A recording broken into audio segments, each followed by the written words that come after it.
بسم اللہ الرحمن الرحیم۔ السلام علیکم ناظرین، میں طارق اسماعیل ساگر آپ کی خدمت میں جو گزارشات لے کے آیا ہوں، میری انتہائی عاجزانہ درخواست ہے، اگر آپ کسی کام میں مصروف ہیں تو یہ ویڈیو دوبارہ کسی وقت دیکھ لیں، پوری توجہ سے پلیز میری بات سنیں۔ ابصار عالم صاحب سابقہ چیئرمین پیمرا اور سینئر صحافی بھی ہیں ملک کے، انہوں نے کچھ ٹی وی پہ پروگرام وغیرہ بھی کیے ہیں۔ انہیں کل جب وہ واک کر رہے تھے اپنے گھر کے نزدیک ایک پارک میں، تو کسی نے دن کے وقت ان کے پیٹ میں گولی ماری اور بھاگ گیا، جس کے بعد سے مسلسل وہ جو ایک خاص گروپ ہے جناب حامد میر اینڈ کمپنی، وہ الزام لگا رہا ہے، خود وہ بھی یہ الزام لگا رہے ہیں کہ مجھ پر یہ حملہ ISI نے کروایا ہے۔ ناظرین اکرام، میں آپ کو 30 مئی 2011 کی ایک کہانی سناتا ہوں۔ اس کہانی کو یہ میں نے میرے خیال 2012 جنوری یا دسمبر 2011 میں اس کہانی پر ایک کتاب لکھی تھی۔ کالم تو میں نے خیر بہت لکھے تھے، تو میں اس دور کا ایک کالم سناؤں گا جس سے سننے کے بعد آپ کے ذہن میں کوئی تشنگی باقی نہیں رہے گی، سوال باقی نہیں رہے گا، اور آپ کو کچھ ایسا جاننے اور سننے کو ملے گا جو ممکن ہے آپ کی صحیح رہنمائی کر سکے۔ یہ واقعہ یہ ہوا تھا کہ سید سلیم شہزاد ایک جرنلسٹ تھے جو ایک آن لائن پرچہ وہ ہوتا ہے جو صرف کمپیوٹر پہ چھپتا ہے، ویسے منظر عام پہ نہیں ہوتا۔ ان کے اس کا نام تھا ایشیا ٹائم، یہ اس کے بیورو چیف تھے اور یہ لاہور میں تھے۔ 30 مئی 2011 کو ان کی لاش اپر جہلم کنال میں پائی گئی، اور اس سے پہلے ان کے غائب ہونے کی اطلاع ملی تھی۔ باڈی جو ان کی 30 مئی کو ملی تھی، اس لیے ان کے جو ان کی موت کی تاریخ وہ 30 مئی ہی سمجھی جاتی ہے۔ انہوں نے اپنی موت سے پہلے اپنے دوستوں کو بتایا تھا کہ اکتوبر 2010 میں انہیں ISI نے اپنے ہیڈ کوارٹر طلب کیا تھا اور ان سے پوچھا تھا کہ آپ نے جو ملا عبدالغنی برادر کے حوالے سے خبر دی ہے، اس خبر کو یا تو آپ ثابت کریں آپ نے کہاں سے یہ لی ہے، کیونکہ یہ پاکستان کی سالمیت کے لیے بہت چیلنجنگ نیوز ہے، اور ہر نیوز ایسی نہیں ہوتی جو دے دی جائے، اور اپنے ایکسکلوسیو کے چکر میں بعض خبریں ایسی ہوتی ہیں۔ یہ دور بھی بڑا کروشل تھا، آپ کو پتہ ہے، دہشت گردی، افغان جہاد اور یہ اور وہ بڑا کچھ ہو رہا تھا، اور 9/11 ہوا تھا، بڑی دنیا عجیب و غریب تھی اس طرف کی۔ تو انہوں نے کہا کہ جی انہوں نے مجھ سے پوچھا تھا اور اس سلسلے میں مجھے سمن کیا تھا، اور انہوں نے کوئی بات اس کے علاوہ بتائی نہیں تھی۔ لیکن جیسے ہی وہ غائب ہوئے تو حامد میر اینڈ کمپنی اس وقت ایک محترمہ جو اب سورگواش ہو گئی ہیں زندہ تھیں، اور وہ بھی خاصی وکالت وکولت ان چیزوں کی کیا کرتی تھی۔ ناظرین کرام، سید سلیم شہزاد ایک نوجوان پرجوش صحافی تھے جو پاکستان کی جدید میڈیائی ماحول سے بہت زیادہ متاثر بھی تھے، اور ہمارے نوجوان صحافیوں کی طرح ہر وقت کوئی بڑا سکوپ مارنے کے چکر میں رہتے تھے۔ اس ضمن میں انہوں نے القاعدہ، طالبان اور پاکستانی ایجنسیاں CIA، FBI اور راہ سے یاد اللہ رکھی ہوئی تھی۔ اچھا، اب یہ آپ یہ نہ سمجھیں کہ وہ کوئی جاسوس تھے ان کے، یا کچھ جو اچھے جرنلسٹ ہوتے ہیں نا، انٹرنیشنل لیول کے جو جرنلسٹ ہوتے ہیں انگریزی کے، ان کی ایجنسیوں سے بھی یاری دوستی ہوتی ہے، کچھ اطلاعات وہ ان کو دیتے ہیں، پھر بدلے میں کچھ اطلاعات لیتے ہیں۔ یہ بزنس ہے، اس میں آپ کو پتہ ہے سب کچھ چلتا ہی ہے۔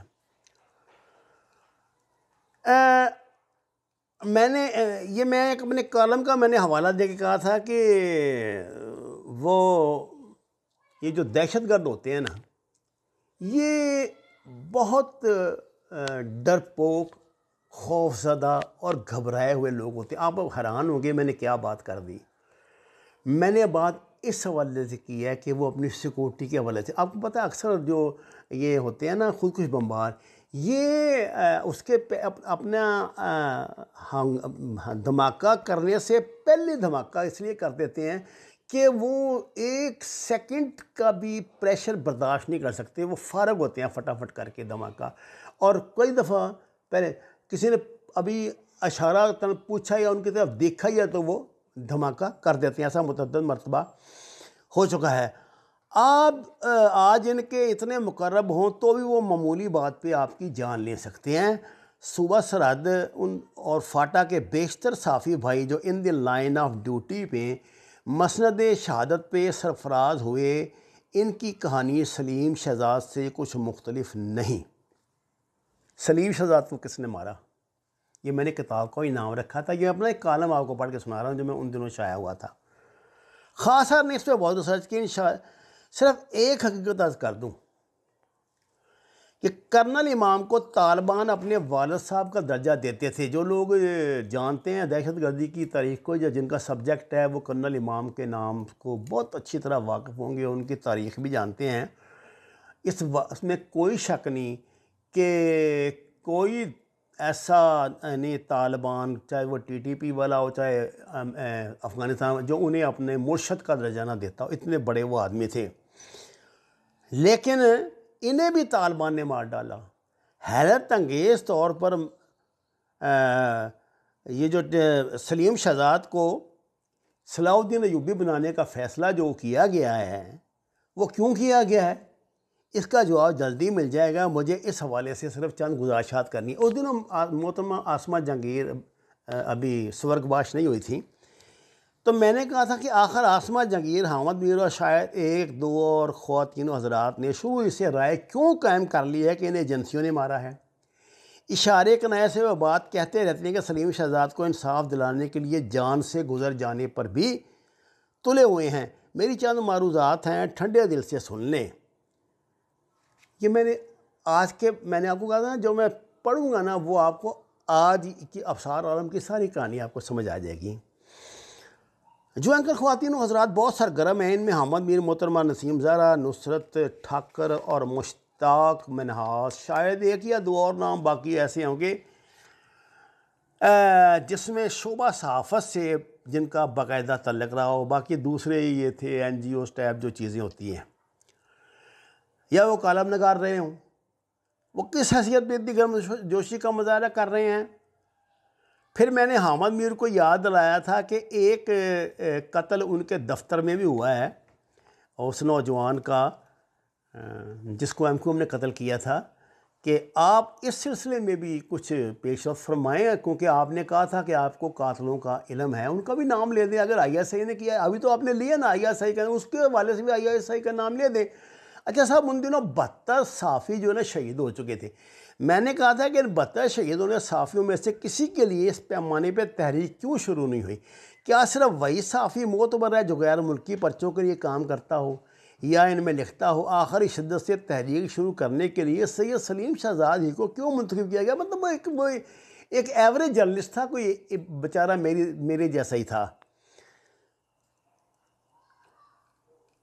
کہ مطلب اس کو میں نے کہا تھا کہ ان کو اچھا اس سے پہلے تو زبانی کلامی باتیں ہوتی تھی. محترمہ آسمہ جہانگیر جو اکثر آئی ایس آئی پہ برستے رہتی ہیں کا فرمانا ہے کہ سید سلیم شہزاد کا ٹیلی فون کال کا ریکارڈ آئی ایس آئی نے غائب کیا ہے. کیا ایک وکیل کو ایسا الزام برائے الزام زیب دیتا ہے وہ اس کا ثبوت عدالت میں پیش کریں؟ اچھا 2 دن بعد حیرت انگیز طور پہ انہی کی طرف سے کہا گیا کہ یہ اطلاع سامنے آئی کہ سید سلیم شہزاد کا ٹیلی فون ریکارڈ غائب نہیں ہوا تھا، جبکہ حامد میر صاحب تکرار سے بات کہہ چکے ہیں اور محترمہ Asma Jahangir I S I پہ الزام لگا چکی ہیں. اچھا صاحب، میں نے ان دنوں لکھا تھا کہ میرا یہ گمان ہے بعض خفیہ چہرے ہمارے ملک کی مقتدر صحافی شخصیات کے ذریعے انہیں حب الوطنی عظیم صحافتی روایات کی بحالی اور بین الاقوامی ہیرو بننے کا چکر دے کر غیر ملکی ایجنسیوں کا خطرناک کھیل کھیل رہی ہیں. فکرے پہ غور فرمائیے، آپ کو بہت کچھ سمجھ آ جائے گا. شاید اس تلخ سچائی کا احساس پی ایف یو جے کے صدر افضل بٹ صاحب کو ہو گیا. ان دنوں افضل بٹ صاحب پی ایف یو جے کے صدر تھے. اس لیے وہ اس بات کی سختی سے تردید کرتے ہیں کہ آئی ایس آئی پہ غلط الزام لگایا جا رہا ہے، حالانکہ یہ بہت قریبی ساتھی ہیں ان کے حامد میر کے۔ میری اطلاع کے مطابق اس مہم جوئی کے لیے 28 کروڑ روپیہ چند دن پہلے پاکستان میں سنگاپور کے ذریعے بھیجا گیا تھا، اور ایک انتہائی محترم شخصیت کا سنگاپور میں شاندار بنگلہ بھی تیار ہو رہا ہے۔ آج بھی میں اس پوزیشن میں نہیں ہوں کہ میں اس شخصیت کا نام لے سکوں، لیکن بعد میں پتہ سب کو لگ گیا تھا۔ اچھا صاحب، میں نے اس سلسلے میں ایک مثال دی تھی کہ چند روز پہلے ایک انگریزی ماسٹر ڈان نے وکی لیکس کے حوالے سے مظلومہ پاکستان مختارہ مائی کے کارناموں میں روشنی ڈالی تھی، جس پر اگلے روز دنیا ٹی وی سے پروگرام پیش ہوا۔ مسٹر لقمان نے ہمارے جو ہے مائی مختارہ کے حوالے سے بعض ناقابل تردید دستاویزی ثبوت پیش کیے۔ مقامی ایم این اے نے، جن کا تعلق پیپل پارٹی سے ہے، مختارہ مائی کے کردار کے حوالے سے ایک ایسی بات کہی جس پر مختارہ مائی کے godfather N G Os کو یا تو اس ایم این اے کے خلاف قذف کا مقدمہ کرنا چاہیے تھا، یا پھر وہ اس کی تردید کرے کہ مختارہ مائی کی پیدا ہونے والی بچی کا ایم این اے صاحب کے کہنے کے مطابق ڈی این اے کروا کر اسے سچی ثابت کریں۔ لیکن اس کے بجائے حیرت انگیز طور پر 2 دن بعد ٹی وی نے مظلومہ مختارہ مائی پر جومنٹری چلا دی، جس میں اسے عدالتی فیصلے کے برعکس کائنات کی مظلوم ترین ہستی قرار دیا گیا۔ ناظرین کرام، جو میں نے بات ابھی کی ہے نا کہ سلیم شہزاد کا جو ایجنسیوں سے تھا چکر، اگر آپ کوئی کتاب یہ کسی نے دیکھی ہو، یہ ان دنوں منظر عام پر آئی تھی، یہ کتاب ہے سلیم شہزاد کا قتل۔ اس کتاب میں نے یہ ثبوت مکمل پیش کیا تھا کہ ان کا ممبئی کے انڈر ورلڈ سے، خاص طور سے یعقوب میمن گروپ سے، ڈی کمپنی سے کیا تعلق تھا، اور وہاں پر جو کتاب ایک لکھی گئی ہے اس میں ان کا ذکر کس طرح کس حوالے سے کیا گیا ہے۔ دیکھیے،